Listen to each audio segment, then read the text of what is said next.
everyone, Mac is back. Today I want to talk about an event that they just added at Reset, and I want to go over the Tier 5 release and what this means, how to obtain them, and what we know so far. I'm sure there'll be more updates to come, but let's get to it. First and foremost, the event that they added was the Winterfell Requests Aid, which is just another name for this event, which has been around before. And it's a 3-day event where you basically receive a reward for every 500 diamonds spent, for every 800 motivation, and for every 600 minutes of speed ups. And these are replayable quests, so you can continue to do these over and over again to get one of the supplies, and then you can donate the supplies to the kingdom. And just by donating the supplies, you actually get some rewards as well. You have one-time requests of training grounds 5 times, destroy 2 rebel camps, and it looks like about 6 million resources gathered. So you do these 1 times, and you get a total here of 60 more of these supplies. And once you donate them to the kingdom, once your kingdom gets 4,000, 10,000, and 17,000 donated total, you get to open each one of these boxes for these reward chests, I guess that they call them. So you're going to get 10 S medals and 600 diamonds there. You're going to get 10 S medals here and another 800 diamonds, and then you get 5 SS medals and 1,000 diamonds, which is a really nice. This is a really nice event for free to play, because you can start to, I believe this comes around maybe. I don't think it's once a month. I think it's once every few months, because I don't think I've seen it monthly. But if you look up here at the current ranking, this is where you really get into some good rewards. So if you're number 1, you're going to get 30 of the SS, 50 of the S, and then a little bit of gold, and plus the Feast of Harvest avatar frame. So this is a really nice event, because you're going to get these SS medals, and plus the S ones as well. And you'll do it for the top 100 score in here. So all you have to do is donate at least the top 100, and you're going to get 10 SS and 20 S medals. I believe the top 50 is kind of where you want to be if you can. I guess you only get 2 more there. So yeah, anywhere in the top 100 is where you want to get to. And if you're going to use a lot of speed ups like you would in say you have Sabrina Gold, then this might be a really good event for just blow all your speed ups, because this is each time you're going to be able to donate those speed ups for these replayable quests. 600 minutes of speed ups. The one thing you do want to remember for donating those speed ups is that you're not getting, so for this one right here, the commander speed up, so I have 77 days worth, you're not going to get any bonus for that. So you get absolutely 0. So if you use this, you're going to get nothing. You have to use the ones up here, the 313 days I have. That's the ones you have to use to be able to get those speed ups. And the next thing I wanted to talk about was the Tier 5s. And as you can see, if you go into your barracks, you have the tab over here. You can switch to the Tier 5. And I just wanted to quickly compare the Tier 5s to the Tier 4s and what's going to happen here. So for instance, we're going to start at the Ancient Infantry. So if you look at them, their attack is 134, where if you go to the Royal Infantry, it is 93. So you might not think that is a whole much of a difference there. You're talking 41, but if you look at here 93 plus, I'm getting plus 542 on top of that attack. But then if you go to the Ancient, you're getting 781. So a pretty massive difference in in attack power. So this is going to be these are going to be very good when it comes to getting a decent amount of them, and you might not even need a decent amount. Now when it comes to the other things, the health and the defense, we really don't care too much about those, especially for a free to play or a a medium spender, and because you're not going to have them as your front line. You're not going to be defending with these Tier 5s, because they're going to be very difficult and expensive, very expensive for resource wise, or just overall just to get. So these really don't matter too much. It's going to be the attack, it's where it's going to be. So but they have basically the health has actually been increased quite a bit, but the defense has kind of been evened out through each piece, each troop type. So like 74, 72, 71, and then of course the bows are always going to be a little bit less as well. So that's just a nice little piece. talk about. Now, where do we go, and how do we unlock these tier 5s? Well, just click on the go to unlock, and it tells you right here, boom, it takes you right into the Maester's Tower, and there you go. It tells you what you're gonna need to be able to do. So I'm already upgrading those two, you can see, but so now you have the prerequisites that you're gonna need, and then also you're gonna need these little scripture books right here as well. So you're gonna need a lot of them.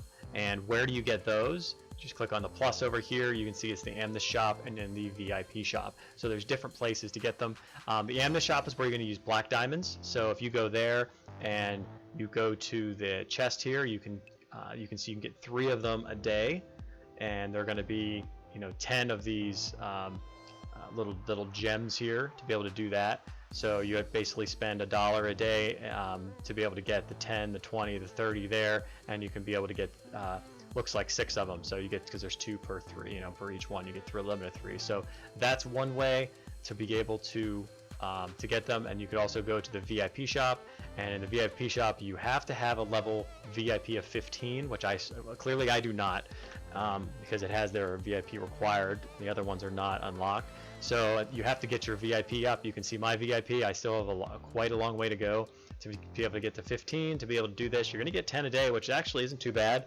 But now if you're, it's going to be straining on our blue diamonds, because you're going to have to decide whether you're going to be, once you get to 15, to be able to use these for, these ancient scriptures, or if you're going to be using them for the epic general tokens. And I'm still with the epic general tokens, but obviously once you get have enough diamonds, you're going to be able to want to do this as well. Looking briefly at the Maester's Tower under the strangely garbed army, you can see that there's healing costs and some other things here. This troop formation, which is a nice little pre-edited troop formations. You can get another 5 of those. Not saying these are this is anything too great, because there are only so many formations you can do, and most people aren't doing mixing and matching too many formations unless you're a whale or rally leader. And there's some healing cost reductions and some hospital capacities. This one is actually kind of interesting. It's the ancient Foundry, and it's of course it says 1 of 1, and you can just hover here and it says construct the ancient Foundry to obtain large amount of Valyrian steel and cast the legendary Valyrian steel weapons. So there's going to be another building that they're going to that you're going to create once you do unlock this. It's going to take some time to get there, of course, because you have to do everything prior to it to be able to unlock it as well. But once you do, that's where the Valyrian steel is going to come into play that we've talked about. And then you have the different attributes for the steel, that they're casting speed and production and capacity, just like you would anything else. You keep going down the tree, you're going to get more stats for your army. They're small stats. They're only 10%. It's kind of actually underwhelming. Not you're gonna have to unlock them, but just do what you can do. Get a little bit extra stats in there. It'd be nice if it was 100 instead of 10, but yeah, maybe they'll change it. Who knows? And then you have some casting speed, and you have some weapon max casting quantity, so you can actually increase the quantity of as well, up to looks like 1,000. And then you get to your ancient troops over here, your tier 5s, which you can unlock them as well. And you can see just unlocking them actually doesn't cost too much. The big thing of these ancient scriptures are what you're gonna really get you. So which is kind of interesting. But from what I know about these tier 4s, or tier 5s is that what you're going to do to be able to obtain the tier 5 is you're going to train some of these tier 4s, and you're going to convert them into the tier 5. So you're going to take the tier 4, and then you're going to use that Valyrian steel that you're going to be obtaining through that foundry, which, however, we don't know, until somebody unlocks it, how much it's going to take Valyrian steel to be able to do it. I assume it's going to take a lot, because that's just the way the game is. You're probably not going to be making too many of these tier 5s, but once you do, you're getting, it's basically like just taking a troop and doing an armor upgrade on the weapon and armor upgrade to them. So that's kind of how you're going to be able to do this. We'll find out more here in the future once some of the whales actually get to scriptures get released to where you can pay for them or something. But we'll see that in the future, and I'll do an update on that. And finally, the last thing that I wanted to touch on was the release of metals, the obtaining of metals of the Night King. And as you can see here, the Night King is very powerful.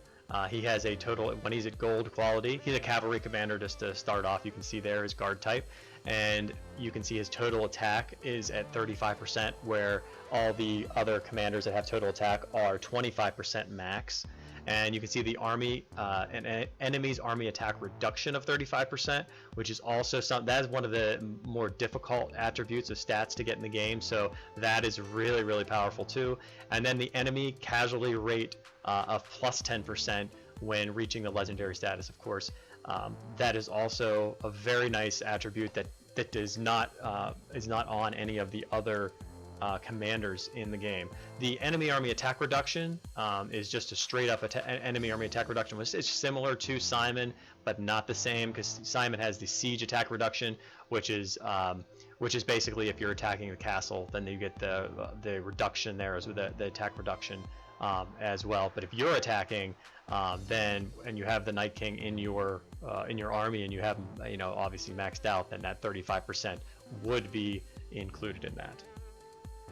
And for just comparison's sake, with the enemy army casualty rate of 10%, you can see here the Legion Dragon skill that I have here at level 8 actually gives you casualty rate of 7.5%, and then once you get it maxed out, it'll give you 12% when sending reinforcements. Actually, it'll give you 10%. I apologize. It's 12% for the rallies, the total attack. So the end, it'll actually give you the exact same thing, the 10%. If you have this at level 9, or you have the Night King at at the Night King at legendary at gold status, this is actually a lot cheaper and easier to get.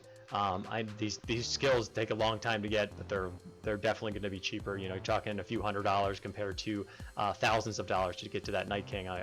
Whenever it gets completely released. So I just wanted to show that as well. But until next time, Mac out.